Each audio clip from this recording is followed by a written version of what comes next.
दूर एक गांव राठी में सूरज और प्रदीप नाम के दो भाई रहते थे। जब वह दोनों बहुत छोटे थे तभी उनके माता पिता का देहांत हो गया था। उनमें सूरज सबसे बड़ा लड़का था और उसे ही घर को चलाना पड़ता था और वह सुबह जंगल चला जाता और लकड़ियां ले आता और प्रदीप उन लकड़ियों को शहर जाकर बेच दिया करता था।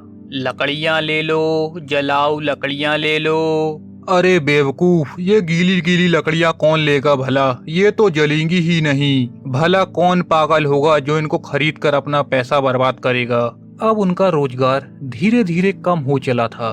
खाने को भी ठीक से कुछ था नहीं उनके पास। भैया ऐसे कैसे चलेगा, अब तो कोई लकड़ियां भी नहीं लेता। अगर इसी तरह चलता रहा तो हम दोनों भूखे ही मर जाएंगे। अरे प्रदीप, तुम चिंता मत करो, मैं कल जंगल से सूखी सूखी अच्छी लकड़ियां लेकर आऊंगा।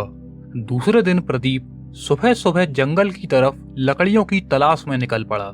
वह चलते चलते जंगल के काफी अंदर चला जाता है और थोड़ी देर बाद वह एक पेड़ के पास पहुंचता है। पेड़ के पास पहुंचते ही वह उसे काटना शुरू कर देता है।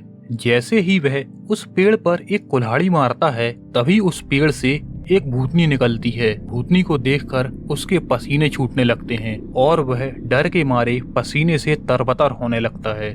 अरे वाह, आज बड़े दिनों बाद इंसानी खून मिलेगा। उसकी बातें सुनकर वह घबराने लगता है और अपने प्राणों की भीख मांगने लगता है। अरे मुझे मत मारो, मेरे छोटे भाई का मेरे सिवा इस दुनिया में कोई नहीं है।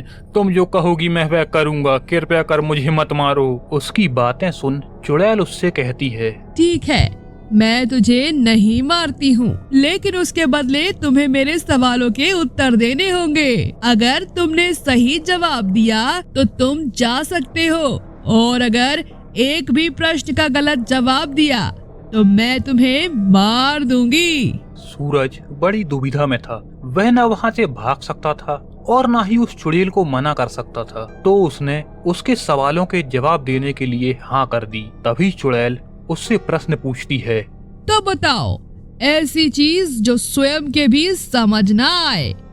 दुनिया में सबसे ज्यादा बिकने वाली चीज कौन सी है? ऐसी चीज जो जीवों से सब कुछ करवा सकती है। सूरज उन सवालों को बड़े ध्यान से सुनता है और फिर कहता है, ऐसी चीज जो स्वयं के भी समझ न आए वह है अपनी मूर्खता। दुनिया में सबसे ज्यादा बिकने वाली चीज है झूठ, और ऐसी चीज जो जीवों से सब कुछ करवा सकती है वह है मजबूरी। वह भूतनी उसके मुंह से जैसे ही सारे सवालों के उत्तर सुनती है तो तुरंत एक सुंदर स्त्री में बदल जाती है और कहती है, तुम्हारा बहुत बहुत शुक्रिया। आज तुमने इन प्रश्नों का उत्तर देकर मुझे एक ऋषि के श्राप से मुक्त कर दिया। उनके श्राप से ही मैं हजारों सालों से इसी पेड़ों पर चुड़ैल के रूप में रह रही थी और किसी का इंतजार कर रही थी कि कोई तो आएगा और मुझे इस श्राप से मुक्ति दिलाएगा। मांगो, तुम क्या मांगते हो? उसकी बातें सुनकर सूरज को बहुत अचंभा होता है और वह कहता है, मुझे अपने लिए तो कुछ नहीं चाहिए, पर मेरे छोटे भाई के लिए कुछ ऐसा दे दो जिससे वह 2 वक्त का खाना खा सके। तो वह उसे एक जादुई मटका देती है और कहती है, ये जादुई मटका ले जाओ और इसमें तुम जो भी रखोगे वह सोने का बन जाएगा। और एक बात याद रखना, अगर तुमने ये बातें किसी को बताई तो उस व्यक्ति की तुरंत मृत्यु हो जाएगी। उसकी बातें सुनकर वह उस मटके को घर ले आता है और उसमें वह जो भी रखता वह सोने का बन जाता। और अब वह उस सोने को बेचकर रोज कुछ नए नए सामान ले आता और अब वह बहुत ही धनवान और अमीर हो गया था।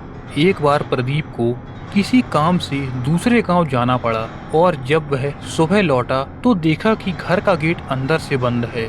जब उसने अपने घर की खिड़की से अंदर झांका तो देखा कि उसका भाई सूरज अंदर मरा पड़ा था। प्रदीप के दूसरे गांव जाने के बाद ऐसा क्या हुआ होगा कि उसके भाई सूरज की अचानक ही मृत्यु हो जाती है? जानने के लिए देखिए इसका अगला पार्ट।